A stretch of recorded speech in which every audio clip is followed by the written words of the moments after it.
across the river. One day, the people of a Khedi heard that a big dam was to be built on the river. तो एक दिन जो है खेदी के लोगों ने ये बात सुनी कि एक बड़ा सा डैम बन रहा है बेसिकली रिवर के ऊपर. For this a big wall would be built to stop the flow of a river.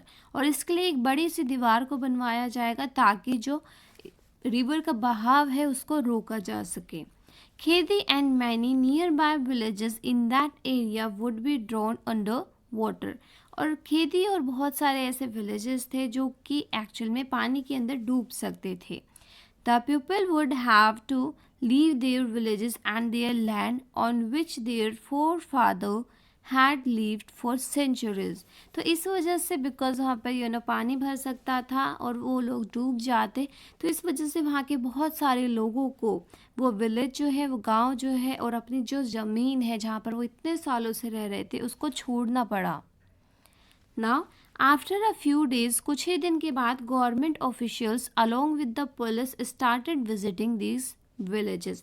और कुछ ही दिन के बाद जो गवर्नमेंट के ऑफिसर्स होते हैं वो पुलिस के साथ हमारे गांव में आने लगे. Small children of the village so the police for the first time. तो जो छोटे छोटे बच्चे थे उस गांव के, उन्होंने पहली बार पुलिस को देखा था. Some children would run after them and some would get scared and start crying. अब कुछ बच्चे अचानक से पुलिस को देखकर भागने लगे और कुछ जो है वो डर गए और उन्होंने रोना स्टार्ट कर दिया.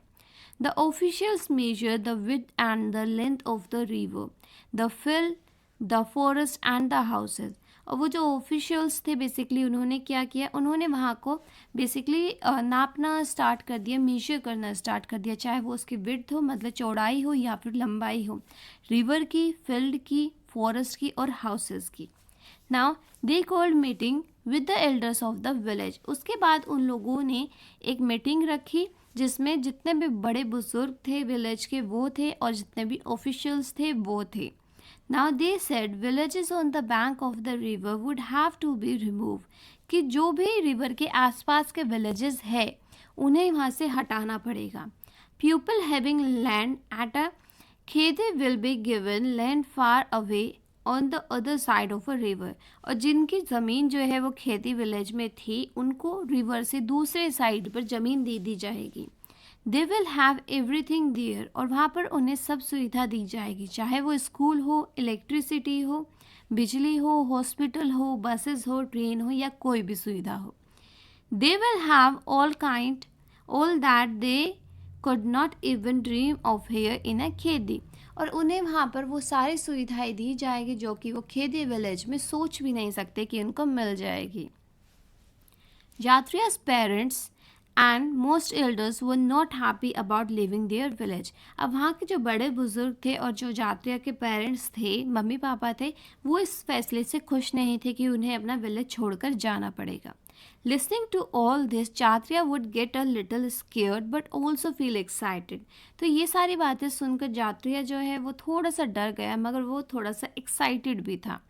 He would think that after getting married he would take his bride to a new house in the new village. अब जात्रिया खुश इसलिए हो गया था कि उसको लगा कि वो एक शादी करेगा. बेसिकली जब उसकी शादी होगी तो वो अपनी जो दुल्हन होगी, जो नई ब्राइड होगी, उसको नए घर में लेके आएगा जो कि उसके नए विलेज में होगा. A house where he could just press a button for the light and turn on the tap for a water. और एक ऐसा घर जिसमें कि वो सिर्फ एक बटन दबाएगा और लाइट ऑन हो जाएगी और सिर्फ टैप को खोलेगा और पानी आने लगेगा. He could go by bus to see the city. और वो बस की हेल्प से मतलब बस में जाकर सिटी में घूम कर भी आ सकता है. When he would have children, he could send them to school. और जब उसके बच्चे होंगे तो वो उन्हें अच्छे स्कूल में भी पढ़ा सकता है. They will not be like him who had never been to a school. और उसके बच्चों का बचपन जो है वो उसके तरह नहीं होगा, जेतुई की तरह नहीं होगा जो कि कभी स्कूल में गया भी नहीं है. तो आप यहाँ पर देख सकते हो ये ऑफिशियल्स जो है ये एल्डर्स से बात कर रहे हैं. Now discuss and tell. Many people in a Jatriya village did not agree to move away from their land and forest. Why? They had to leave even though they didn't want to, and why? तो basically जो जातिया के गांव के लोग थे वो क्यों तैयार नहीं थे उस जगह को छोड़ने को, अपने विलेज को, और अपना जो खेती बाड़ी वो जहाँ करते थे वहाँ को छोड़ने को क्यों तैयार नहीं थे। एंड मगर फिर भी उनको छोड़ना पड़ा, उसका कारण क्या है? The land and the forest were associated with the fond memories अब of a many generation of a people. अब वो जो जगह थी या फिर वो जो फॉरेस्ट था वो बहुत लोगों की यादों से बना था, और वहाँ पर बहुत जनरेशन से वो रह रहे थे, मतलब बहुत पूर्वज टाइम से वो रह रहे थे। Their forefather had been living on the land since a long period। Even जो उनकी दादा परदादा थे वो भी बहुत पुराने टाइम से वहाँ पर रह रहे थे। They were forced to, so that is why वो वहाँ का जगह छोड़ना नहीं चाहते थे, but they were forced to leave the place by a government officials and the police. मगर फिर भी पुलिस और गवर्नमेंट ऑफिशियल्स की वजह से उनको फोर्स किया गया कि वो अपनी वहाँ की जगह छोड़े। Moreover they were also promise to be sent to a better place, और उनसे ये वादा किया गया कि उन्हें एक अच्छी जगह पर ले जाया जाएगा। They were promise that the new place would have a better facility in term of electricity and water। और उन लोगों को ये यकीन कराया गया कि जहाँ पर भी वो नए शिफ्ट होएंगे, नई जगह पर शिफ्ट होएंगे, वहाँ पर उन्हें इलेक्ट्रिसिटी और पानी की पूरी सप्लाई दी जाएगी, और वहाँ पर हर चीज़ होगी, चाहे वह स्कूल हो या hospital. Now in Khedi how many people were there in a Jaitriya's family. अब खेदी विलेज में कितने लोग थे जैत्रिया के परिवार के? When he thought about his family, who all came to his mind। और जब वो अपने परिवार के बारे में सोचता है तो उसके दिमाग में क्या क्या चीज़ें आती हैं? So there were 3 people in a Jaitriya family in a Khedi. तो खेदी में जो जैत्रिया का परिवार है उसमें सिर्फ 3 ही लोग थे। But for a Jaitriya the whole village like her family. But जब जैत्रिया जो है वो एक्चुअल में अपने परिवार के बारे में सोचता था तो उसे पूरे गांव की याद आती थी, बिकॉज हमने स्टार्टिंग में देखा था कि इस विलेज के जो लोग थे वो एक्चुअल में एक फैमिली के तरह थे। So, when he thought about his family, his future wife and his future children came to his mind। मगर जब वो अपने फ्यूचर के बारे में, अपने भविष्य के बारे में सोचता था तो उसके दिमाग में आता था कि उसकी एक बहुत ही एक ब्यूटीफुल वाइफ होगी और उसके बच्चे होंगे जिसको वो स्कूल में पढ़ाएगा। नाउ वो all come to your mind when you think about your family. तो आपके दिमाग में क्या आता है जब आप अपनी फैमिली के बारे में सोचते हो? सो when I think about my family, my parents, grandparents, cousins all came to my mind। कि जब मैं अपने परिवार के बारे में सोचता हूँ तो चाहे वो मेरे माता पिता हो, मेरे दादा दादी हो, या फिर जितने भी कज़न्स जो भाई बहन होते हैं, सभी लोग जितने भी रिलेटिव्स होते हैं वो सब मेरे दिमाग में आ जाते हैं, बिकॉज़ वो सारे मेरे फैमिली का पार्ट है। Have you heard of a people who don't want to be moved from their old place? Talk about them। तो क्या आप किसी ऐसे लोगों को जानते हो जो कि अपनी पुरानी जगह को छोड़ना नहीं चाहते हो? So yes, my grandparents don't want to be moved from their old place because they won't feel comfortable in a cities and they love to enjoy fresh air and open space of a village। तो मेरे जो दादा दादी है, basically जो grand parents है, वो अपनी जो पुरानी जगह है, अपना गांव छोड़ना नहीं चाहते, बिकॉज उन्हें लगता है कि जो सिटीज़ है वो इतनी ज़्यादा कंफर्टेबल नहीं है। यहाँ पर जो लोग हैं वो थोड़े से मूडी है, और विलेजेस में वो फ्रेश एयर मिलती है और उन्हें वो सुबह की प्यारी प्यारी हवा, या फिर हम कह सकते हैं जो वहाँ का फ्रेश एयर है बिना पॉल्यूशन का एयर है, वो उन्हें बहुत पसंद है। और सेकेंड थिंग इज़ कि वहाँ पर बहुत ओपन स्पेस होता है। हमने देखा है कि सिटीज़ के घर तो पूरे पैक्ड होते हैं, वाइल जो विलेजेस के घर होते हैं वो काफ़ी खुले खुले होते हैं और वहाँ पर बहुत ही खुला ग्राउंड भी होता है। तो they love that. Now do you know some people who have never been to school. तो क्या आप ऐसे किसी बच्चों को या फिर किसी ऐसे व्यक्ति को जानते हो जो कभी भी स्कूल ना गया हो? And do you also know of any place where there is no school. या फिर कोई आप ऐसी जगह जानते हो जहाँ पर कभी स्कूल ही नहीं था? So yes, my grand parents never been to school. कि मेरे जो दादा दादी है वो कभी स्कूल नहीं गए। I heard there is no school in some villages of a Meghalaya, कि मेघालय के कुछ ऐसे क्षेत्र है, कुछ ऐसे विलेजेस है जहाँ पर स्कूल की कोई भी सुविधा नहीं है. Imagine, think of the kind of a difficulties people have to face where a dam is being built.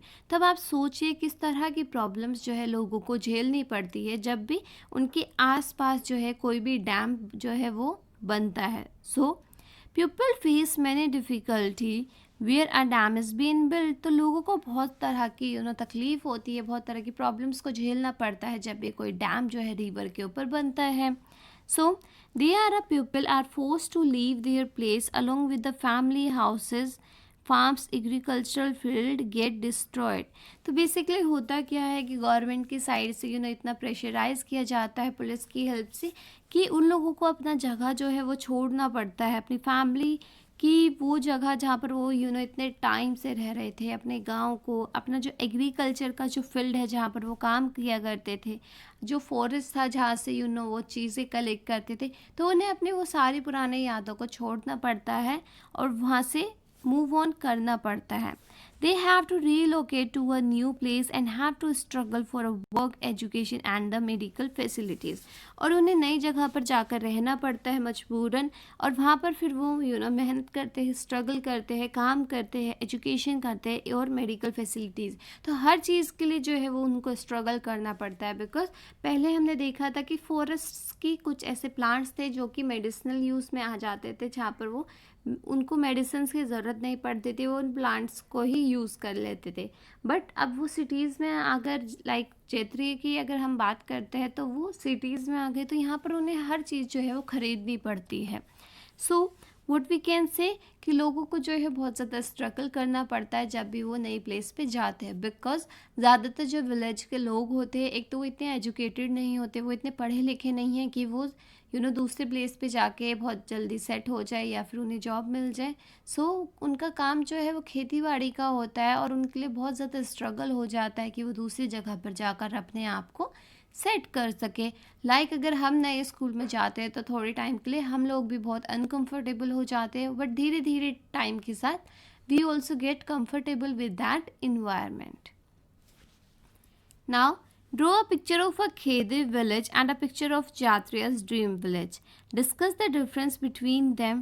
Also, look at the picture your friend have drawn. अब आपको बेसिकली क्या करना है, आपको जो खेदी विलेज है आप उसका एक पिक्चर ड्रॉ कीजिए और उसके बाद जैत्रिया का जो सपना था वो वाला विलेज आप ड्रॉ कीजिए और उसके बाद आपको बताना है कि उनमें क्या डिफरेंस था. Also look at the picture your friend have drawn, और उसके बाद आप देखिए कि आपके जो फ्रेंड है उसने किस तरह की पिक्चर ड्रॉ की है.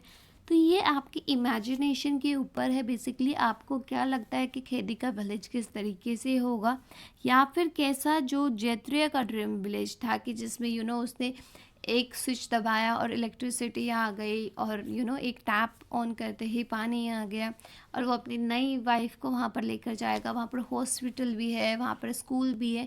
तो आप इस तरीके की ड्राइंग बनाइए. एक विलेज जो नॉर्मल विलेज होता है जो कि उनका पहला विलेज था जहाँ पर वो फॉरेस्ट में जाया करते थे, सब्जी मंडी में जाया करते थे और रेलवे स्टेशन पे जाते थे.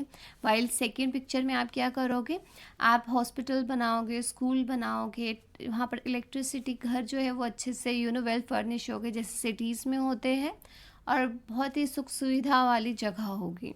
ठीक है, तो इट इज़ योर टास्क, तो आप ये ट्राई करोगे.